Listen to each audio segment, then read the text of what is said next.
دوسری city scan machine خریدی گئی، اور وہ مشین بھی 2021 سے نان فنکشنل ہے کیونکہ اس کا استعمال ہی نہیں کیا جا رہا ہے۔ جب ایک مشین موجود ہے تو دوسری مشین کو کیوں استعمال کیا جائے؟ اور پھر اس میں ایسا ہوا کہ مشین کے جو پارٹس کی جو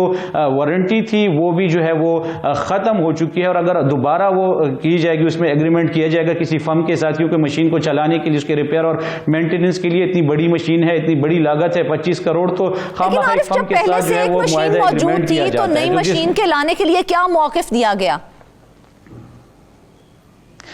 دیکھیں اس میں ابھی تک تو جو رپورٹ آئی ہے اور رپورٹ میں یہی کہا گیا ہے کہ جب تک تمام جو ڈاکومنٹیشن ہے، جو ریکارڈ ہے وہ فراہم نہیں کیا جاتا، تب تک اس سلسلے میں کچھ نہیں کہا جا سکتا کہ مشینیں کیوں خریدی گئی جب ایک مشین پہلے سے موجود تھی۔ لیکن عموماً یہی ہوتا ہے کہ اتنی بڑی خریداری جو کی جاتی ہے تو اس میں کروڑوں روپے کے کمیشنز بھی لیے جاتے ہیں۔ تو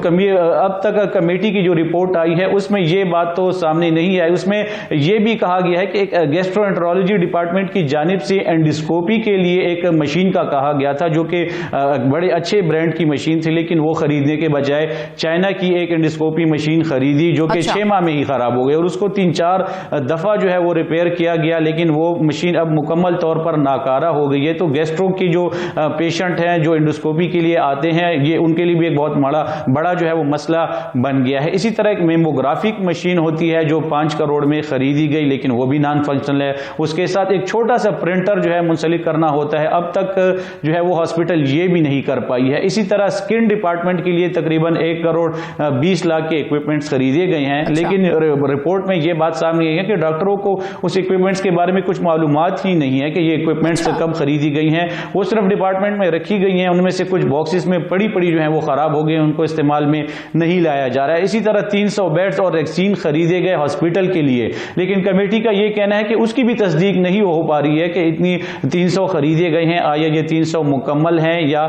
کم ہیں یا زیادہ ہیں، تو وہ تصدیق نہیں ہو پا رہی ہے۔ اسی طرح اس میں PC1 میں جو ہے وہ وینٹیلیٹر خریدے جا رہے تھے، 28 وینٹیلیٹر تھے، لیکن ہاسپٹل نے 36 وینٹیلیٹر خریدے ہیں۔ دو فروخت کی تو وہ کیا سٹاف سے یا ڈاکٹر سے پہلے پوچھتا نہیں ہے کہ بھئی کون سی چیزوں کی ضرورت ہے، کون سی چیزوں کی ضرورت نہیں ہے؟ بالکل ایگزیکٹلی ایسا ہی ہے، جو بھی چیز خریدی جاتی ہے تو ہیڈ آف دا ڈپارٹمنٹ ہوتا ہے، ہیڈ آف دا یونٹ جو ہوتا ہے، ان کی طرف سے ڈیمانڈ آتی ہے کہ ہمیں یہ اکوپمنٹس چاہیے، یہ مشینیں چاہیے، لیکن یہاں پر ہیڈ آف ڈپارٹمنٹ سے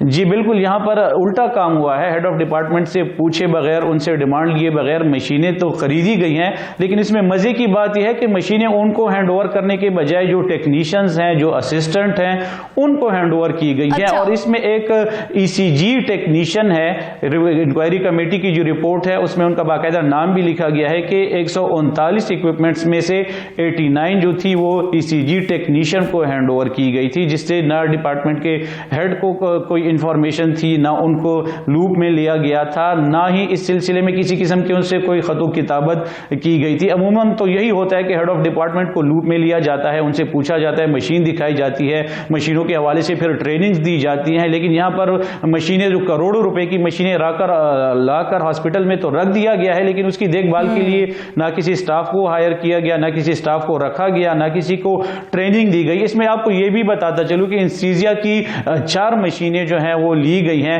لیکن ڈاکٹر جو رپورٹ کمیٹی کی جو رپورٹ آئی ہے اور ڈاکٹروں نے اس میں اپنا بیان دیا ہے، جو انستھیزیا کے جو ڈاکٹر ہیں ان کا یہ کہنا ہے کہ ہمیں تو اس بارے میں کوئی علم ہی نہیں، یہ مشینیں جو ہیں یہ ٹیکنیشین کو دی گئی ہیں اور اس کو استعمال بھی نہیں لایا جا رہا، اور ہمیں اس کا پتہ بھی نہیں ہے کہ اس کی اسپیسیفکیشن کیا ہے، اس کو کس طرح استعمال کرنا ہے، کیونکہ جو بھی نئی مشین یا بڑی مشین آتی ہے تو طرف ابھی آپ نے بات کی کہ سٹاف کو ہائر نہیں کیا جا رہا، لیکن ہمیں پتا ہے کہ کہاں پہ سٹاف ہائر کیا گیا ہے، اور وہ ہے وہ میڈیکل کالج جس کا ابھی تک ڈھانچہ بھی موجود نہیں ہے۔ ذرا اس حوالے سے بھی ڈیٹیلز شیئر کر دیں۔ دیکھیں اصل میں میڈیکل کالج تو تقریباً 2020 میں بن چکا ہے، اور اس میں اوور اینڈ اباو جو ہے وہ انہوں نے سٹاف لیا ہے، وہ سٹاف ہے جو کہ نان ٹیکنیکل ہے، مطلب کہ فیلڈ کے ساتھ یا جو میڈیکل کالج کی جو فیکلٹی ہے اس کے ساتھ ان کا کوئی تعلق نہیں ہے۔ تقریباً 196 سٹاف جو ہے وہ رکھا گیا ہے، اور 29 کروڑ روپے سالانہ ان کو سیلریز دی جا رہی ہیں، اور یہ تیسرا سال ہے۔ اس سلسلے میں جب ہم نے ڈاکٹر جو پرنسپل ہیں میڈیکل کالج کے ان سے بھی بات کی ہے، تو اصل میں میں ان کا میڈیکل کالج جو ہے وہ تو بن چکا ہے, لیکن اس میں ابھی تک جو ہے وہ کلاسز شروع نہیں ہو سکی, اور اس کی بڑی وجہ یہ ہے کہ ان کے پاس فیکلٹی نہیں ہے. اکوپمنٹس تو کچھ نہ کچھ ہیں, لیکن کالج شروع ہونے کے لیے طریقہ کار یہ ہے کہ پہلے یہاں پر خیبر پختونخوا میں جو KMU ہے, خیبر میڈیکل یونیورسٹی, اس کے ساتھ رجسٹریشن کی جاتی ہے, اور جو اس کے بعد جو PMDC ہے اس کی ٹیم آتی ہے اور دیکھتی ہے کہ میڈیکل کالج کی رجسٹریشن کے لیے جو چیزیں درکار ہیں آیا وہ پوری ہیں یا نہیں. تو لیکن یہاں پر فیکلٹی جو ہے وہ نہیں ہے, تو اس وجہ سے میڈیکل کالج ابھی تک PMDC کے ساتھ رجسٹرڈ نہیں ہوا ہے. یہ چوتھا سال ہے کہ اس میں اسی وجہ سے کلاسز بھی شروع نہیں ہو سکی ہے. اس کے علاوہ سیاسی بنیادوں پر تقریباً 196, جیسے میں نے آپ کو پہلے کہا کہ 196 نان ٹیکنیکل سٹاف جو ہے وہ ہائر کیا گیا ہے, اور بڑی بڑی سیلریز بھی لے رہے ہیں. سالانہ ان کو 29 کروڑ روپے دیے جا رہے ہیں. تو حکومت پہ ہر طرف سے جو ہے وہ بوجھ ڈالا گیا ہے. دوسری طرف حکومت بھی جو ہے اس سلسلے میں ابھی تک کچھ نہیں کر پائی ہے. رپورٹ تو آ گئی ہے, لیکن حکومت تو فنڈز جاری کر دیتی ہے, لیکن اس پر چیک اینڈ بیلنس رکھنے کے لیے, کرپشن کی روک تھام کے لیے بھی کسی قسم کی کوئی جو ہے وہ منصوبہ بندی یا کوئی حکمت عملی جو ہے وہ نہیں اپنائی جا رہی. اور یہی وجہ ہے آپ نے کہا کہ میڈیکل کالج تعمیر ہو گیا ہے, لیکن کلاسز ابھی تک وہاں پہ سٹارٹ نہیں ہوئی ہیں, ان کا آغاز نہیں کیا جا سکا. لیکن ہمیں یہ بھی پتا چلا ہے خالی اس کی تزئین و آرائش پہ کروڑوں روپیہ خرچ کر دیا گیا ہے. جی بالکل, کوئی 10 کروڑ روپے جو تھے وہ اس کی تزئین و آرائش کے لیے رکھے گئے تھے. 40 کروڑ جو تھی وہ زمین کی خریداری کے لیے رکھے گئے تھے. تو وہ تو اس کی تزئین و آرائش پر بھی اچھا خاصا جو ہے وہ خرچہ آ چکا ہے. اب یہ صورتحال ہے کہ اب میڈیکل کالج کے پاس مزید فنڈز نہیں ہیں. ایک آپریشنل کاسٹ ہوتی ہے, اگر آپ PMDC کی ٹیم کو بلاتے ہیں تو اپنے وہ کچھ فی چارج کرتے ہیں. اس کے علاوہ میڈیکل کالج کو چلانے کے لیے کچھ فنڈز درکار ہوتے ہیں, تو تمام فنڈز تو تزئین و آرائش پر بھی لگ چکے ہیں, اور دیگر جو غیر ضروری کام تھے اس پر بھی اخراجات ہو چکے ہیں. تو اب ان کے پاس فنڈز نہیں ہیں, اور میڈیکل کالج کے پرنسپل جو ہیں وہ حکومت سے یہی بار بار جو ہے وہ درخواست کر رہے ہیں کہ ان کو اتنا کچھ فنڈز دیا جائے کہ ایک وہ فیکلٹی جو ہے وہ اس کو ہائر کیا جا سکے, اور دوسری طرف جو ہے PMDC کی ٹیم کو بلایا جا سکے تاکہ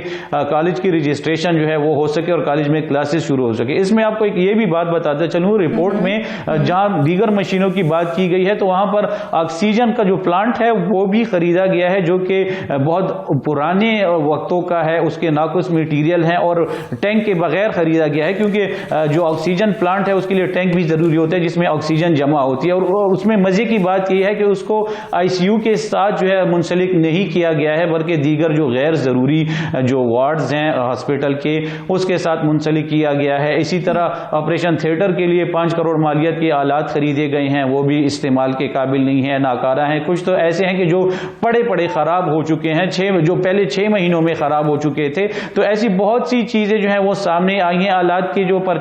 پرچیز آرڈر ہیں, ٹینڈر کاغذات ہیں, یا دوسری جو چیزیں ہیں, کمپنی کے نیم ہے, اسپیسیفیکیشن ہے, اس کا کوئی ریکارڈ موجود نہیں ہے. تو کمیٹی جو بنائی گئی تھی, کمیٹی نے اپنی رپورٹ میں بھی یہ لکھا ہے کہ ابھی چاہیے یہ کہ جو تمام جو کاغذات ہیں, جو تمام ڈاکومنٹیشن ہیں, جس میں جنہوں نے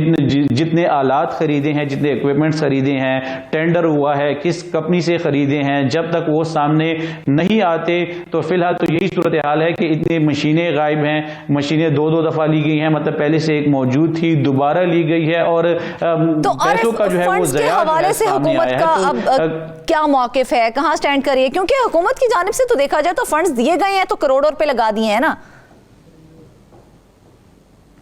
دیکھیں